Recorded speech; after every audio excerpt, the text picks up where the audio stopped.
Hello and welcome back to another video. Today I'm going to be making a not a best case scenario, a most likely path to the presidency for Donald Trump. The next video that I'll be making will be a most likely path to the presidency for Joe Biden, meaning the most likely path to 270 electoral votes. I'm not going to do the 269 tie thing.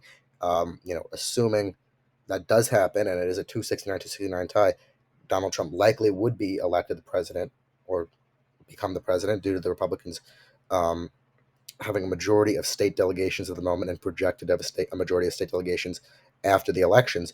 Um, it's not going to be that. I'm going to make sure that Donald Trump gets 270, which is an outright majority of the Electoral College uh, votes.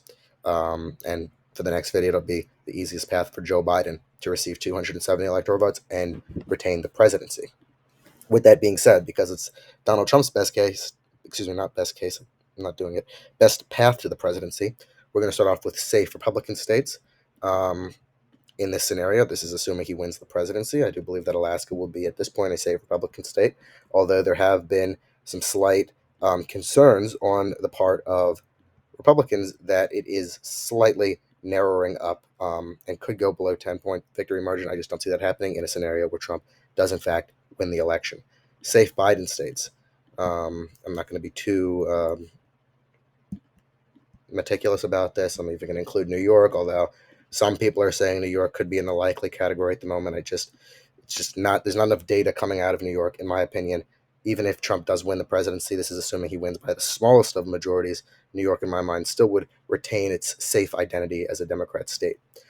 Likely Republican states. This is going to be the state of Iowa. This is going to be the state of Ohio. This is going to be the state of Texas. New poll out of Texas today.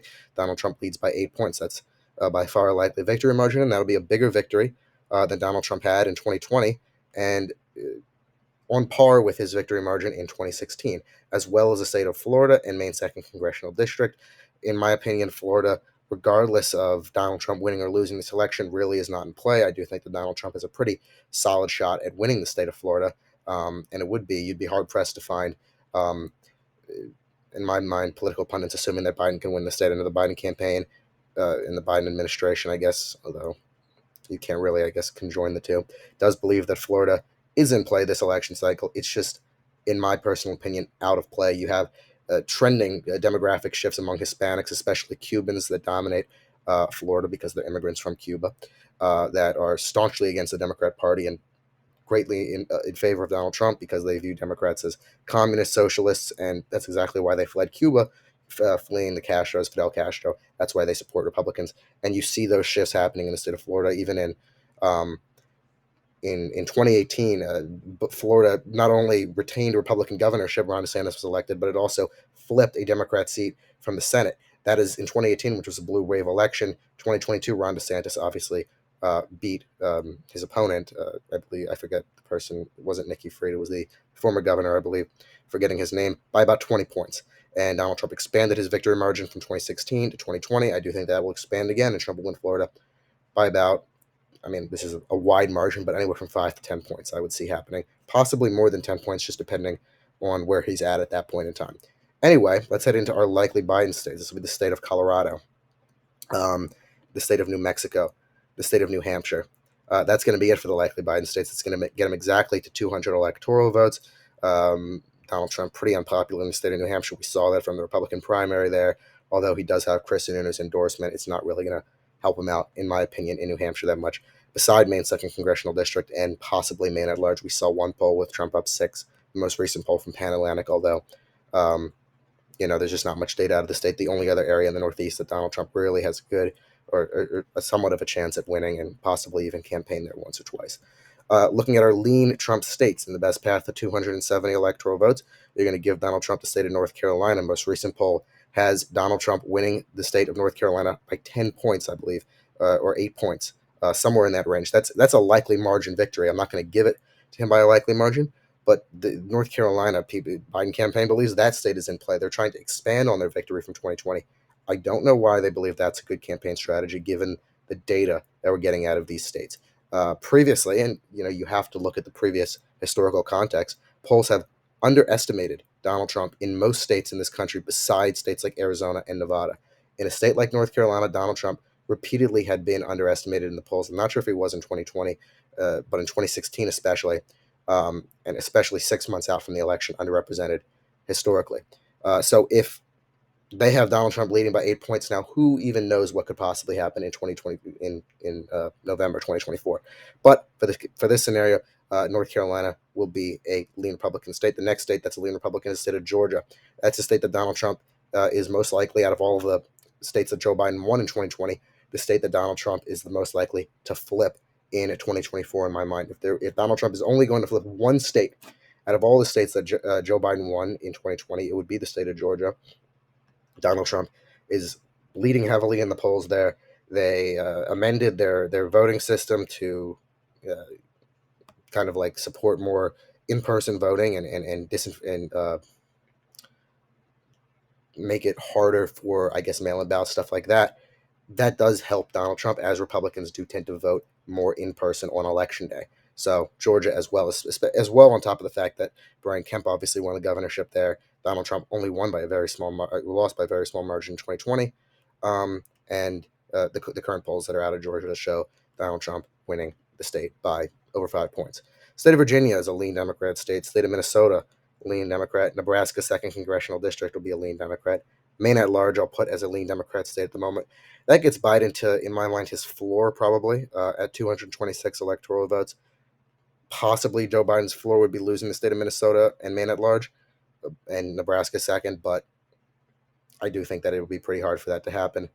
That would get him to 213, 226, probably the floor for Joe Biden, and for Donald Trump, 232, I'd say, 235, all the states he won in 2020, he will retain in 2024. So pretty close, even. It's going to be a close election. Um, Right now, Donald Trump is at 251 electoral votes. So this, in my mind, is the most likely path for him to get 270 electoral votes. So you see, Pennsylvania has 19 electoral votes.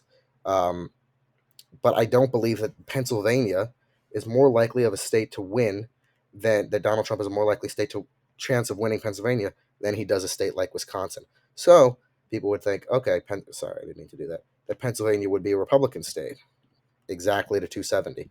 But that, in my mind, is not the easiest path to 270 for Donald Trump. I believe there's a combination of other states that he can win that will get him to 270 regardless. And I'm about to show you that combination. Um, so, what we have here, we have Donald Trump at 251 electoral votes. When you look at the most recent polls out in the Southwest, you have the state of Arizona. Most recent poll has Donald Trump winning by 7 points in the state of Arizona. I know that people believe that the abortion issue could harm Donald Trump in the state of Arizona. We are not seeing that being reflected in the polls. Donald Trump has come out with his position on abortion. It was really not what the Democrats were looking for. The Democrats were trying to look to go after Donald Trump for winning a national ban on abortion, for overturning Roe v. Wade. And the truth is, when looking at the polling data statistics, the American people believe that abortion should be up to the states. Donald Trump, of course, obviously has differing agreements on whether or not abortion should be legal and to what extent it should be legal. But Donald Trump has said states like California can make their own laws and states like Texas can make their own laws. I don't think that Arizona is going to go in favor of Joe Biden. I don't think that the abortion issue is gonna sway voters as much as it did in 2020. I actually think that Arizona also will be a lean state for Donald Trump, as well as the state of Nevada. Now that gets Donald Trump 2 electoral votes away from denying Joe Biden a second term and winning a non-consecutive term for re-election. Nevada, another state that we're seeing a lot of good indicators of Donald Trump winning. A lot of good polls coming out of Nevada. Joe Lombardo won the governorship in Nevada for the first time, I believe, in a pretty decent stretch of time. The state of Nevada definitely shifting a little bit in favor of Republicans. Nevada historically has been kind of like the North Carolina of Republicans. It's Mitt Romney won North Carolina. North Carolina was a toss-up state. Mitt Romney won it against Barack Obama. That was the only toss-up state that he really flipped from. I guess I wouldn't consider a state like Indiana a toss-up state from '08. Donald Trump won it both in 2016 and 2020, but by small margins. I mean, it was a small victory margin. But North Carolina had a higher proportion of Republicans to Democrats. Looking at the state of Nevada had a higher proportion of Democrats to Republicans. You're seeing that shift happen in real time. And for that reason, I believe the state of Nevada will end up going in Trump's column. I do think he's going to be campaigning heavily there. And I do think that what we're seeing in the polling data with Hispanic shifting in favor of Donald Trump especially the fact that they are pretty dominant in a state like Nevada. You're going to see him ending up winning the state. And then the final state that, in my mind, will push him over the finish line and get him over 270 electoral votes is the state of Wisconsin. Many people would say no, the state of Michigan is the most likely state in the Rust Belt for Trump to win. Maybe even some would say Pennsylvania. It's definitely the state of Wisconsin. The state of Wisconsin has been the state that Donald Trump won by the largest margin out of all of the Rust Belt states in 2016, and the state that he lost by the smallest margin in 2020. We're seeing a lot of strong polls coming out of Wisconsin. We're seeing states like polls in Michigan narrow up, and we're seeing. Uh, I personally believe also that Pennsylvania is probably more likely to go in favor of Trump than Michigan at this point in time. I know people are saying, "Oh, Pennsylvania is a strong Biden state." You know, it's the most close within the aggregate polling. That is only because of that outlier plus Joe Biden 10-point poll. There's no other. If that poll didn't exist, Donald Trump would be the same margin as he is in Wisconsin and Michigan. So I mean, you have to take that poll with a grain of salt. Regardless, Donald Trump, in my mind, winning the state of Wisconsin would put him over the edge, and then you can just have Pennsylvania and Wisconsin tilt in favor of Joe Biden. So this, in my mind, is Donald Trump's most likely path to the presidency. He has to campaign in Arizona, in Georgia, in Nevada, and Wisconsin. The other states, I would assume he will pretty easily retain. However, um, those states are states that he does need to campaign heavily in, and he probably will be starting to campaign heavily in as we head into the election. No, he's currently in New York, currently forced to be in New York. That time will pass, and Donald Trump will be on the campaign trail very, very soon. And he does seemingly has been getting very good receptions, even in states like New York. It seems that people are very enthusiastic to come out and turn out and vote for Donald Trump. You see the size of his rallies, and it does prove a point, the size of Donald Trump's rallies compared to Joe Biden, who can barely fill up a small room. Donald Trump gets thousands of people just to stand on the edge of the street to get a glimpse of him going into bodega in the Bronx. That says something about an enthusiasm gap. This isn't 2020 where people are, you know, encouraged to voting from home and all of this and all of that. It's just not that. And Joe Biden is only lowered his enthusiasm. He's the lowest approval rating of any president in the modern history. Um, even lower than Jimmy Carter, George H.W. Bush, and Donald Trump, all the presidents that lost re-election. So, where we have it at 278, 260, this is the most likely path for Donald Trump to win the presidency. The next video I make will be the most likely path for Joe Biden to win the presidency, and you're going to see it's really going to come down to just a few states. I've previously spoken about it, but that's what the next video is on. Anyway, thank you for watching. Make sure to subscribe to the channel, and have a great day.